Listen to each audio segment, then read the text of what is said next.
Salut à tous, alors aujourd'hui on se retrouve pour une nouvelle vidéo. Comme vous le voyez dans le titre, on va parler des choses à savoir sur la zone 51. N'hésitez pas à exploser la barre de like. Let's go. Le débat autour de la zone 51 a longtemps fait fureur pour savoir si la base existait réellement et où elle pourrait être située. Beaucoup de spéculations prétendent que la zone 51 a une grande quantité de bases à travers le monde, depuis des champs en Russie jusqu'aux zones abandonnées en Californie. Cependant, en 2013, il a finalement été confirmé que la zone légendaire de longue date existe bel et bien. Les États-Unis l'ont admis et elle est même citée dans un document avec le président Barack Obama. La CIA a refusé de fournir toute autre information concernant le sujet. L'origine. Elle a eu plusieurs noms au fil des années. Certains utilisés pour être discrets, le lieu était connu comme Paradise Ranch. D'autres noms étaient Homebase, Watertown et Dreamland.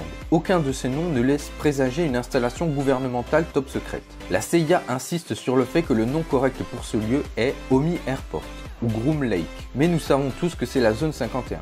Un nom d'abord mentionné dans un document de la CIA de la guerre du Vietnam. Un avion espion. Des décennies après la guerre froide, des rapports ont fait surface révélant des preuves croissantes de l'existence de l'avion espion A-12.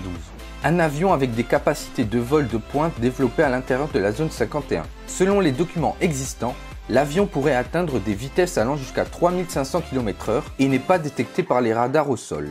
La sécurité d'accès.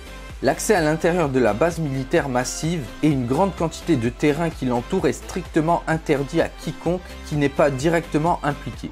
Mais cela n'a pas empêché les rumeurs controversées sur les extraterrestres, les ovnis écrasés et d'autres anomalies qui font surface de temps à autre. Les tests nucléaires.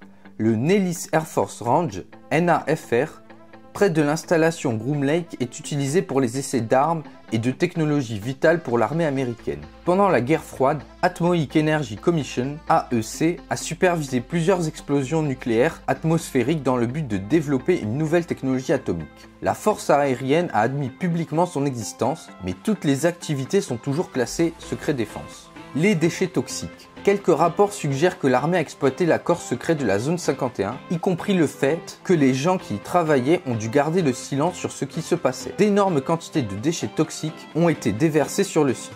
En 1996, après que Robert Frost soit mort à cause de fumée toxique qu'il a inhalée pendant ses heures de travail, sa femme Hélène a emmené l'affaire devant les tribunaux. Mais elle n'a pas obtenu satisfaction parce que l'affaire a été rejetée en raison de considérations de sécurité nationale. Voilà, c'est tout pour cette vidéo, j'espère qu'elle vous aura plu. N'hésitez pas à liker et vous abonner, c'est très important. Sur ce, je vous dis à la prochaine.